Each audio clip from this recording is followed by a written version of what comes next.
আসসালামু আলাইকুম। আমি আবার চলে আসলাম তোমাদের মাঝে। যাই হোক, আমরা এ পর্যন্ত প্রায় লেকচার 3 পর্যন্ত কমপ্লিট করে ফেলেছি। এখন আমরা লেকচার 4-এ চলে আসব। তো লেকচার 3 সূত্রগুলো ছিল, এমনকি বিভিন্ন প্রকার এক্সাম্পল হালকা দিয়েছিলাম। তো তোমরা সব কিছু আশা করি শিখে নিয়েছো। তো আমরা এখন লেকচার 4-এর টপিকগুলো শুরু করতেছি। আচ্ছা, যাই হোক, তাহলে আমরা শুরু করতে যাচ্ছি আজকে লেকচার 4-এর অ্যালজেব্রিক ফাংশন নিয়ে। দেখো, তাহলে আমরা আজকে পুনরায় শুরু করি। অ্যালজেব্রিক ফাংশনগুলো কী কী ছিল আমরা লেকচার 2-এর ভিতরে অলরেডি আলোচনা করে ফেলেছি। যে অ্যালজেব্রিক ফাংশনগুলোর মাঝে কিছু কিছু টপিক ছিল, যেমন x⁴n, √x, 1/x, c, মানে যে কোনো একটা ধ্রুব মান 5, 6, 10, -10, 2.5, যে কোনো ফ্লোটিং নাম্বার হতে পারে সেটা, ঠিক না? তাহলে দেখো আমরা আজকে সেগুলো দেখি। তো 1 নম্বর যে সূত্রটা অ্যালজেব্রিক ফাংশনের ডিফারেন্সিয়েশনের ক্ষেত্রে, আর এটা আমাদের কিছু আছে ইন্টিগ্রেশনের ক্ষেত্রে, তাই না? তো এখন লিখে ফেলো ddx অফ x⁴n। এটা তো আমাদের একটা এক্সপোনেনশিয়াল অ্যালজেব্রিক ফাংশন ছিল, সরি। তো এটা আমাদের ছিল x⁴nটা হচ্ছে একটা কি অ্যালজেব্রিক ফাংশন। তো এটা কার সাপেক্ষে করতেছি? x এর সাপেক্ষে। তাহলে আমাদের সূত্রটা হবে n ইন্টু x⁴n-1। বুঝতে পারছো? তারপর দেখো, এখানে 1 নম্বর ddx অফ x⁴n লিখতেছি n ইন্টু x⁴n-1। সিমিলারলি আমাদের এখন দেখো, আমরা যদি কি করতে চাই, ইন্টিগ্রেশনের ক্ষেত্রে যদি আমরা কি করতে চাই, এক্সপোনেনশিয়াল ফাংশনগুলো লিখতে চাই, তাহলে অ্যালজেব্রিক ফাংশনগুলো আর কি, তোমাকে ধরো দেওয়া থাকলো ইন্টিগ্রেশন অফ x⁴n dx, মানে কি আমরা x⁴n এর ইন্টিগ্রেশন করতে যাচ্ছি কার সাপেক্ষে? x এর সাপেক্ষে। তাহলে আমরা লিখবো হচ্ছে x⁴n+1 বাই n+1। আর যেহেতু এটা আমাদেরকে একটা অনির্দিষ্ট যুগজ, তো আমাদের অবভিয়াসলি কী করতে হবে, এখানে প্লাস সি দিতে হবে, তাই না? তাহলে কী করতে হবে, অ্যাকচুয়ালি আমাদের এখানে প্লাস সি দিতে হবে। তো নেক্সট আমরা দেখো, আমরা 2 নম্বরের ডিফারেন্সিয়েশনে যদি যাই, যে ddx অফ x⁴n তো করে ফেলছি। সাপোজ তোমাকে দেওয়া থাকলো ddx অফ √x, এটা ইকুয়াল টু, তাহলে কী হবে দেখো, এখন এই জায়গা থেকে 1/2 √x, এটা হবে আমাদের কি অ্যাকচুয়াল আনসার। এখন তোমাদের মনের মাঝে অবশ্যই কি প্রশ্ন জাগতেই পারি, যে হচ্ছে ভাই আমরা কেন x⁴n এর সূত্র দিয়ে কি √x এর সূত্র করতে পারতাম না? কারণ আমরা তো ভাই করতে পারি, যেমন ddx অফ, এখানে √x এর জায়গায় x⁴½ দিলাম, দেওয়ার পর আমাদের কি এখানে n এর মানটা কি আসছে, হাফ আসছে। তো আমরা n ইন্টু x⁴n-1 সূত্র দিয়ে সলভ করে ফেলি। হ্যাঁ, অবভিয়াসলি ডোন্ট ওয়ারি, তোমরা করতে পারো। আসলে আনসারটা করার পর এটাই চলে আসবে। এখন প্রশ্ন হতে ভাই, তাহলে আপনি এটা সূত্র হিসেবে কেন দিচ্ছেন? কারণ √x এটা তোমাদের ম্যাথ করতে গেলে বারবার প্রয়োজন হবে, অনেকবার লাগবে। সো সেই জন্য আমরা অ্যাকচুয়ালি √x-কে সূত্র হিসেবে মনে রেখে দিই। ওকে, তারপরে দেখো 3 নাম্বার, যে ddx অফ 1/x। সিমিলারলি এটার যে ডিফারেন্সিয়েশনটা হবে কত, দেখো এটার ডিফারেন্সিয়েশনটা হবে -1/x²। এটা হচ্ছে কি আমাদের ডিফারেন্সিয়েশন, ঠিক আছে? তো এখন কথা হলো যে ভাই, এটাকেও তুমি কি x⁴n দিয়ে করতে পারো না? অবশ্যই, কারণ তুমি এটাকে কী করতে পারো, সাপোজ এখানে এটা ddx অফ কী করতে পারো, x⁻−1। তাহলে কি এখানে n এর মানটা হচ্ছে কি -1, তাহলে আমরা কি n ইন্টু x⁻−1 করতে পারি। তো সিমিলারলি কিন্তু অ্যাকচুয়ালি আনসার এটাই চলে আসবে, কোনো প্রকার এখানে দ্বিধা নেই। তো দেখো, আমি তোমাদের অবশ্যই এগুলো পরে দেখাবো আবার। তো 4 নাম্বার, সাপোজ তোমাকে বললো যে ddx অফ, কী বলছে, ddx অফ দেওয়া থাকলো তোমাকে যে কোনো একটা কি ধ্রুবমান, মানে সি। এখানে সিটা তোমার 5 হতে পারে, 10 হতে পারে, -10 হতে পারে, 2.5 হতে পারে, 4/3 হতে পারে, লন তোমার মনে করছো 10 হতে পারে, লন 10 কি একটা ধ্রুবমান না? বা লন 2 হতে পারে, যেমন তুমি লন 2 লিখলা, লন 2 এর মানটা আমরা কত জানি, 0.693। তো এখন কথা হলো, তুমি যদি একে যদি কী করো, ddx অফ কী করো, লন 2, এটা কিন্তু তুমি করতে পারো। অ্যাকচুয়ালি তোমাকে দেওয়া আছে কি লন 2। তো এখন কথা হলো ddx অফ সি, মানে ধ্রুবমান, একে যদি ডিফারেন্সিয়েশন করতে পাবো কত, তুমি আনসার পাবো হচ্ছে 0। তাহলে লন 2 এটা তো একটা ধ্রুবমান, মানে 0.693। তো এটার আনসার কত আসবে, অ্যাকচুয়ালি ডিফারেন্সিয়েশন করলে 0 আসবে। তো ফাইনালি কথা হলো যে এই জায়গায় তুমি যার সাপেক্ষে করতেছো, মানে এখানে কি ddx, মানে x এর সাপেক্ষে তুমি আসলে ডিফারেন্সিয়েশনটা করতেছো। তো ভাই এখন কথা হলো কি, যদি x ব্যতীত অন্য কোনো রাশি থাকে, সেটাকে আমরা অ্যাকচুয়ালি কনস্ট্যান্ট ভ্যালু হিসেবে ধরে নিতে পারি। বাট এখন আরেকটা কথা হলো যে ভাই, আমরা তো এখানে তো করতেছি কি ডিরেক্ট ডিফারেন্সিয়েশন, কিন্তু কিছু কিছু ক্ষেত্রে আমাদের আছে পার্শিয়াল ডিফারেন্সিয়েশন। সো এখন পার্শিয়াল ডিফারেন্সিয়েশনের ব্যাপারটা আমরা পরবর্তীতে আলোচনা করব, যেটা তোমাদের আসলে ফিজিক্সে ভ্যাক্টরের ক্ষেত্রে বিভিন্ন প্রকার তোমার ফিজিক্সে যেমন পড়েছিল ভ্যাক্টরে ডাইভারজেন্স, কার্ল, গ্রেডিয়েন্ট, এগুলোর ক্ষেত্রে ওই সময় আমাদের পার্শিয়াল ডিফারেন্সিয়েশন নিয়ে আলোচনা করার টপিক রয়েছে। তো আমরা এখন যেহেতু এই জায়গায় পড়তেছি direct differentiation, so direct differentiation নিয়ে আমরা কাজ করবো, ঠিক আছে। তো পার্শিয়ালের বিষয়টা তোমার মাথা থেকে ঝেড়ে ফেলে দাও, ডিরেক্টলি তোমার ডিরেক্ট ডিফারেন্সিয়েশনের ক্ষেত্রে বিষয়টা জানো। আমি যেটা লিখতেছি সেটা সম্পর্কে ডিসকাস করি। তো ফাইনালি এটুকু পর্যন্ত ছিল x to the power n root over x 1/x এগুলোর মধ্যে ডিফারেন্সিয়েশনের সূত্র। তো এখন আমরা আসলে ইন্টিগ্রেশনের ক্ষেত্রে আমরা x to the power n এর ইন্টিগ্রেশনটা অলরেডি লিখে ফেলেছি। তাহলে দেখি এখন আমরা dx of root over x এর যেমন ডিফারেন্সিয়েশন জানতাম, তো এখন আমরা দেখব রুট ওভার x এর ইন্টিগ্রেশন।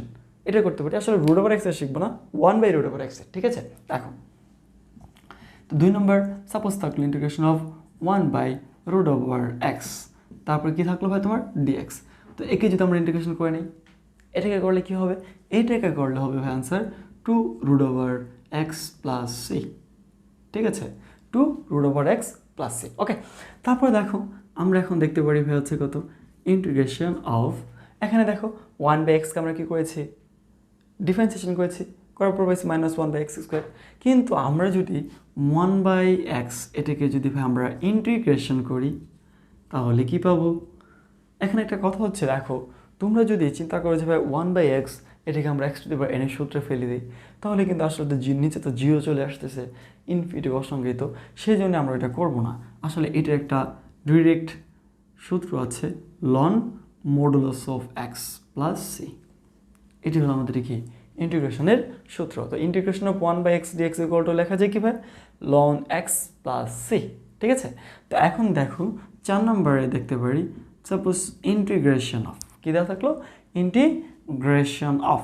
তোমাকে আমরা ইন্টিগ্রেশন যে সময় করতে দিব যে ইন্টিগ্রেশন অফ 1/x, এখন আমরা দিলাম হলো কি এবার 1/x², তারপরে দিয়ে থাকলো আমাদের কি dx। এটাকে যদি ইন্টিগ্রেশন করি তো তুমি এটাকে কিন্তু x to the power n এর সূত্র তো ফেলতে পারো, সেটার ক্ষেত্রে আমি দেখাচ্ছি। সাপোজ তুমি এটার ক্ষেত্রে কীভাবে কন্টিনিউ করতে পারো সেটা আমি বলতেছি। সাপোজ ধরো এটার ক্ষেত্রে আমরা যদি ইন্টিগ্রেশন করি তাহলে পাবো কত, -1/x প্লাস c। তো এইটাকেই সাপোজ আমরা একটু মডিফাই করে লিখতে চাচ্ছি যে x to the power n এর মাধ্যমে যদি করি, সাপোজ এইটার ক্ষেত্রে যদি আমরা করি, দেখো যে অনেকের ক্ষেত্রে চিন্তা হলো যে ভাই ইন্টিগ্রেশন আমরা কী দিব, যে ইন্টিগ্রেশন অফ কত দিলাম, যে x ইনভার্স 2 দিলাম, তারপর dx। তাহলে তো ভাই আমাদের কি আসতেছে, এই জায়গায় যে আমি x to the power n এর যে সূত্রটা কমপ্লিট করেছি, তো ওইটার মধ্যে যদি আমরা করতে পারি না, অবশ্যই করতে পারো। দেখো তুমি যদি এটাকে কমপ্লিট করো তো ফাইনালি কত হবে, যে এই জায়গায় দেখো n এর মানটা কত হচ্ছে ভাই, এখানে n এর মানটা -2 আছে, তো -2টা আমরা বসিয়ে ফেলি। দেখো তাহলে আমরা বসাতে চাইলে পাবো x টু দি পাওয়ার কি লিখেছিলাম ভাই, n+1 লিখেছি না, হ্যাঁ। তাহলে এখানে কি -2 আর হলো +1, তাহলে আমরা এখানে কি লিখবো, -2 + 1 বাই কত লিখবো আবার n+1, n এর মানটা দেওয়া কত, -2। সো এখান থেকে আমরা লিখতে পারি -2 + 1, লাস্টে আমাদের কি এই যে প্লাস c, এটা দিয়ে দিলাম।